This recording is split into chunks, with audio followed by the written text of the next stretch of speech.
पानी बढ़ने से वो पूरा बह गया।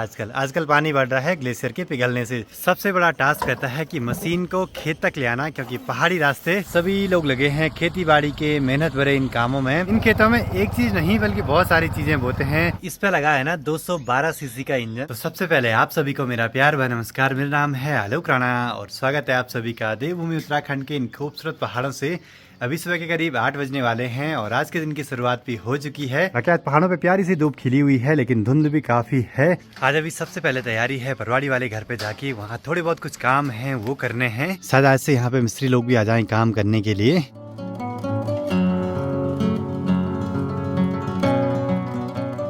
घर जाने से पहले एक बार देखते हैं कि मिस्त्री लोग आए या नहीं। मिस्त्री रहते हैं यहाँ पे ऊपर। अच्छा, मैं वही देखने आ रखा है, मैंने कहा आए कि नहीं आए। मिस्त्री लोग कल शाम को आ गए थे, लेकिन आज काम पे नहीं आएंगे बोला। अब आज अभी नए वाले घर पे नहीं जाना है, तो यहाँ के सारे काम निपटाने होंगे एक बारी। अब आजकल यहाँ आसपास बहुत सारे पक्षियों के घोंसले हैं, तो सभी पक्षी लगे हैं दाना वगैरह अपने बच्चों को ले जाने पे। इंसान तो ऐसे बोलेगा कि हमारे बच्चे हमको नहीं दे रहे, पक्षी क्या बोलेगी। बच्चे फुर उड़ गए फिर क्या होगा तब। क्या होगा तो? यही तो संसार का चक्र है जो चलता रहता है निस्वार्थ भाव से। माँ बाप लगे रहते हैं बच्चों को पालने पे। बाकी अभी देखिए यहाँ पुराने वाले घर पे धूप भी नहीं आई है। इस वाले घर पे आने के बाद आज एक सबसे जरूरी काम है खेतों में मशीन को ले जाके वहाँ पे हल लगाना। तो अब इस मशीन को सीधे खेत तक ले जाना है। 2 आदमी तो मशीन को ले जाने के लिए चाहिए और एक पर्सन के पास इसके ब्लेड वगैरह। पर ये काम जल्दी से कर देता है तो कोई दिक्कत नहीं होती है। बैलों को हम पहले घास खिलाते थे, हल लगाने से पहले इसको पेट्रोल पिलाना पड़ेगा अच्छे तरीके से। इस पे लगा है ना 212 सीसी का इंजन।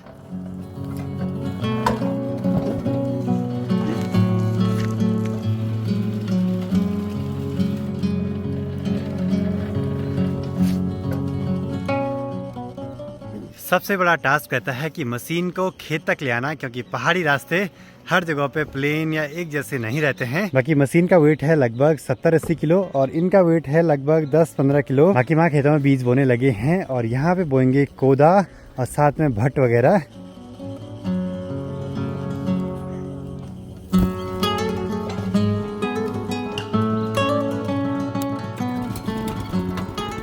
अब मशीन की रनिंग बहुत कम है तो इसको थोड़ा सा गर्म करके रखना पड़ेगा।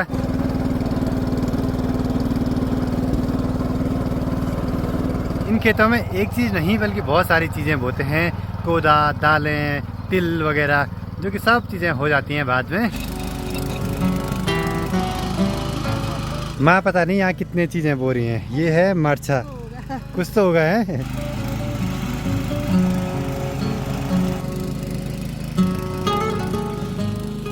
जिस थैले में बीज ले आए होंगे ना उस पर देखिए बीज का कोदावल। अरे थोड़ा चिर दो। अरे तूने सारा वो कर दिया। बीज को खेत में डालना भी एक कला होती है, जिससे कि बीज हर जगह पे सही तरीके से पड़ सके। माँ भट्ट के कुछ बीज घर में ही भूल गई है, तो फटाफट से ले आने पड़ेंगे। और मशीन से इतनी जल्दी हल लगती है कि क्या ही बोले भाई। मतलब बैलों में यही खेत में हल लगाने में कम से कम 20-25 मिनट लग जाते हैं और यहाँ पे 3-4 मिनट में काम हो गया। और कुछ समय पहले ना यहाँ ये वाले फूल बहुत ज्यादा हो रखे थे, लेकिन आजकल आधे से ज्यादा फूल सूख चुके हैं। जबकि पहले ये वाले फूल यहाँ बिल्कुल भी नहीं होते थे बोला। अब अभी होते हैं, पता नहीं कहाँ से उसका बीज आया और इतने ज्यादा होते हैं कि क्या ही बोले। मशीन को सामने के खेत से यहाँ तक ले आए इस वाले खेत में। अब इसमें लगाना है, फिर नीचे वाले खेत में ले जाना है। हल तो जल्दी लग जाता है, लेकिन लाने ले जाने में बड़ी दिक्कत है भाई इसको। और यहाँ पे माँ की ठूंदी बटूली भी होने लगी है, छोटी छोटी पौध। माँ ने बैल पे हाथ लगाया, हाथ फूक गया। अब सबके काम बटे हुए हैं। पप्पा जी ने इस वाले खेत में हल लगाना है, मुझे माँ के साथ गौशाला के कामों में मदद करनी है। और यहाँ पे देखिए कीवी का एक पौधा भी लगा हुआ है, जिसमें कि फल लग जाएंगे कुछ समय में भी।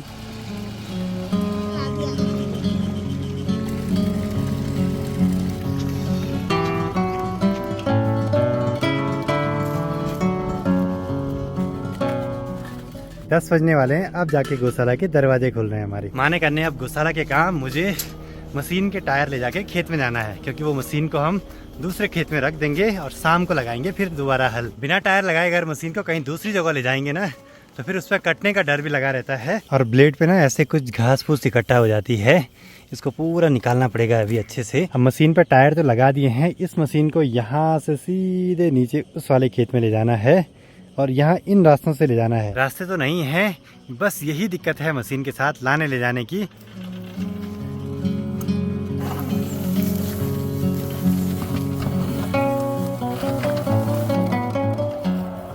चलो जी, मशीन को खेत तक ले आए हैं, बाकी अब इसको यहीं पे छोड़ना है। और साथ ही धूप भी तेज होने लगी है, तो फिर हल अभी नहीं लगाएंगे। आसान तो है हल लगाना, लेकिन खेत तक पहुंचाना बड़ा मुश्किल। अब बुखार से इतनी ज्यादा हालत खराब है कि इतना ही काम करने से पूरी बॉडी में भयंकर पसीना आ रहा है, थकान सी लग रही है, कुछ भी काम करने को नहीं हो रहा है। इस समय पेड़ों पे केले तो लगे हैं, लेकिन सारे केले के पेड़ ही टूट गए। केले ऐसे में खराब हो जाते हैं। कभी सुअर नुकसान करते हैं, कभी छोटे छोटे कीड़े। थोड़ा बहुत काम था वो तो पूरा हो चुका है। अब इसके बाद सभी के अपने अपने काम है। मुझे घर पे ही रहना है, माँ को थोड़ा बहुत घास निकालना है, और पापा जी को जाना है मार्केट कुछ काम से। और चारों ओर देखिए कितनी हरियाली बढ़ने लगी है। मानसून आते आते ना ये हरियाली और भी भयंकर बढ़ जाती है। गेहूं के पीछे की घास को चिलो बोलते हैं हम, उसको यहीं पे ऐसे रख दिया है वडार के नीचे, जिससे वो पानी से ना भीगे। और यहाँ धारे का पानी आजकल बहुत कम हो गया है। हमारे घर के ठीक नीचे मध्य महेश्वर वैली से आती है मधुगंगा नदी। इस नदी पर नीचे एक जगह पे पुल लगा रखा था लकड़ी का, मतलब लोकल लोगों के आने जाने के लिए। पानी बढ़ने से वो पूरा बह गया। आजकल पानी बढ़ रहा है ग्लेशियर के पिघलने से।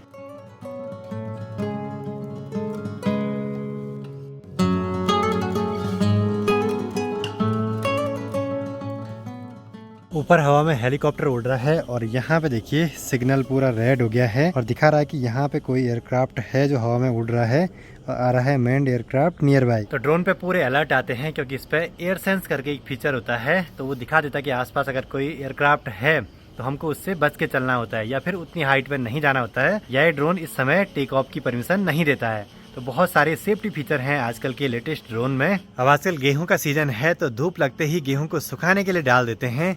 गेहूं की कुटाई कल हमारी पूरी कंप्लीट हो चुकी है।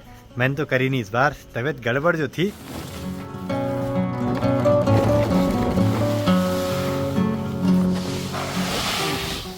अब आजकल घर के पास में ही काफल के खूब सारे पेड़ हैं, तो इन पे काफल भी पकने लगे हैं धीरे धीरे। आदर्श आए स्कूल से सीधे बैठ गया जमीन पे काफल खाने के लिए। दोस्तों, ये लड़का काफल खा रहा है। काफल तो लगे हुए हैं जंगलों में, लेकिन यहाँ पे थोड़ा सा कम है। अभी पक जाएंगे कुछ दिनों में, तो हम भी निकालेंगे काफल खाने के लिए।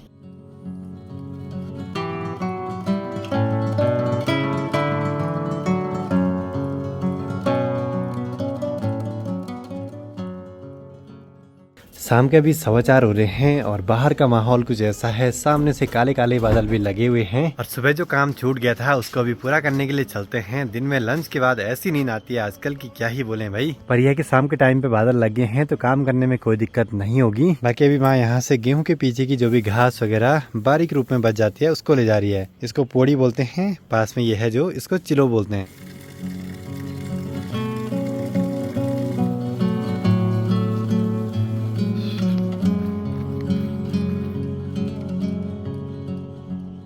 सुबह के टाइम पे हमने धारे के पास वाले खेतों में हल लगाया, और अभी गौशाला के पास वाले 2-3 खेत हैं, इनमें हल लगा देंगे। और आज ही पूरी हल लगा के कंप्लीट कर देनी है, फिर मशीन को यहाँ से घर ले जाना है। अब आजकल पहाड़ों में सभी लोग लगे हैं खेती बाड़ी के मेहनत भरे इन कामों में, और कोई भी घर पे नहीं बैठा है। अगर जेंट्स लोग केदारनाथ धाम की यात्रा पे गए हैं, तो लेडीज घर में सारा काम कर देते हैं, सिर्फ हल लगाने के काम को छोड़ के। और लगभग हर किसी के घर से कोई न कोई तो गया है केदारनाथ धाम की यात्रा पे, वहाँ अपने रोजगार के लिए। इस वाले खेत में भी पूरा हल लगा दिया है दूर तक वो सामने से। अब इस मशीन को यहाँ से नीचे वाले खेत में ले जाना है। मेरा काम है पापा के साथ बस हेल्प करना, माँ का काम है बीज वगैरह बोना, पापा जी का काम है पूरा हल लगाना। इस छोटे से खेत में भी हुआ काम कंप्लीट। अब यहाँ से दूसरे खेत में ले जाना है भाई। अब वैसे ना इसको ले जा सकते थे डायरेक्टली, लेकिन यहाँ बड़े बड़े से पत्थर है, इनके बीच से जगह है ही नहीं बिल्कुल, तो फिर मशीन को उठा के ले जाना पड़ता है हर जगह पे। आजकल यहाँ बहुत ज्यादा घास होने लगी है, तो सांप का डर भी ऐसे में बना रहता है, तो सावधानी से चलना पड़ता है हर जगह पे। जहाँ पे मिट्टी में बड़े बड़े से पत्थर रहते हैं ना, वहाँ पे मशीन बहुत तेजी से उछलती है, और इसके ब्लेड टूटने का डर भी रहता है अगर ज्यादा जोर से लगी तो। यहाँ के खेत हमारे ऐसे आड़े तिरछे, कहीं पे ऊंचाई, कहीं पे ढलान, कहीं पे सकरे, और अब लास्ट ये वाला खेत बच गया जो कि छोटा सा है।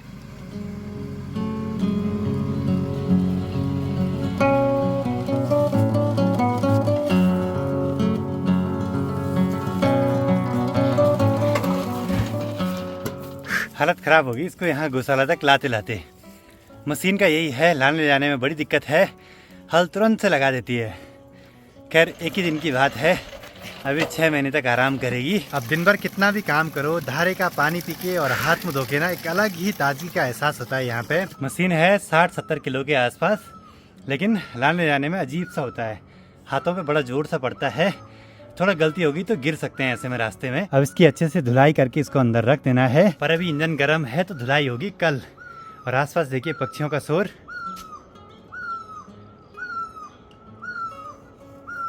चलो जी, आज बहुत सारे मेहनत भरे काम हुए, लेकिन शाम होते होते, सनसेट होते होते सारे काम भी पूरे हो गए। बस एक दिन रहता है हमारे यहाँ इस वाले घर के आसपास के खेतों में हल लगाने का। अब इसके बाद से 6 महीने बाद वो मशीन खुलेगी, अक्टूबर नवंबर के टाइम पे। सनसेट होने के बाद गर्मा गर्म चाय मिल जाए, इसकी तो बात ही कुछ अलग है और पूरे दिन की थकान भी उतर जाती है। और हम पहाड़ियों को चाय तो बहुत पसंद रहती है। बाकी शाम होते होते पापा जी यहाँ पे लगे हैं फुलवाड़ी में पानी डालने पे। कुछ दिनों में यहाँ पे अच्छे से फूल हो जाएंगे।